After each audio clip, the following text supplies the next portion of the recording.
Bonjour à toutes et à tous et bienvenue pour ce nouveau numéro du Point des marchés, votre rendez-vous avec l'analyse des marchés. Aujourd'hui, je suis en compagnie de Gauthier, expert chez Agritel. Alors Gauthier, les cours des engrais repartent à la hausse à la période où les agriculteurs se penchent sur leurs achats. Dites-nous, est-ce que cette hausse va se poursuivre ?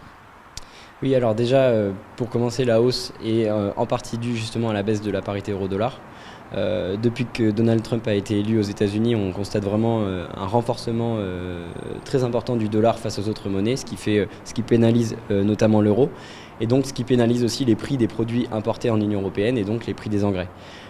Donc on a vraiment une tendance haussière qui se dessine sur les prix des engrais avec une demande qui repart à l'international chez les principaux importateurs, avec finalement des applications de printemps qui vont être bientôt réalisées.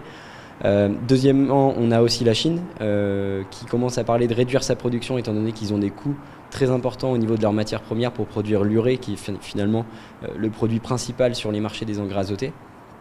Donc tout ça fait que finalement la tendance est nettement plus haussière qu'auparavant sur les engrais azotés. On l'a déjà vu sur l'urée en France, on a déjà pris presque 40% depuis 2 mois en France et je pense que ça peut continuer. Est-ce que vous constatez la même tendance sur les engrais de fond ? Alors sur les engrais de fond, non, c'est un peu différent. Donc l'effet de l'euro sur le dollar est le même finalement, puisque ce sont des produits aussi importés. Maintenant, la demande finalement en France est quand même plutôt en berne cette année, avec finalement des résultats d'exploitation qui sont très faibles, et donc les agriculteurs ont tendance à faire un petit peu l'impasse sur ces engrais de fond. Maintenant, au niveau international, on a une tendance relativement neutre, voire légèrement haussière en DAP, et neutre plutôt sur le KCL avec une demande qui est vraiment au ralenti. Alors nous savons qu'aujourd'hui, le nouveau contrat à terme sur la solution azotée a été lancé par Euronext. Quelles nouvelles opportunités pourrait apporter ce contrat ? Alors oui, donc déjà ça a été lancé le 14 novembre par Euronext.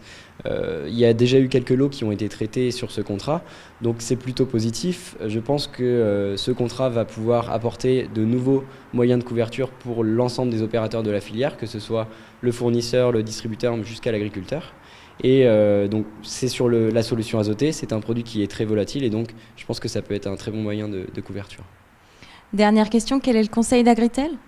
Alors le conseil d'Agritel, je pense qu'on est clairement dans une période où il faut acheter ces engrais et il ne faut pas tarder à les acheter puisqu'on est clairement dans une tendance haussière, je parle des engrais azotés. Donc voilà, et pourquoi pas éventuellement commencer aussi les achats sur la récolte prochaine, donc 2018. Merci Gauthier, ce numéro est maintenant terminé. Merci à tous de nous avoir suivis. Rendez-vous dans 2 semaines pour votre prochaine édition du Point des marchés. Retrouvez les analyses d'Agritel sur le service expert énergie azote de Plinchamp.com.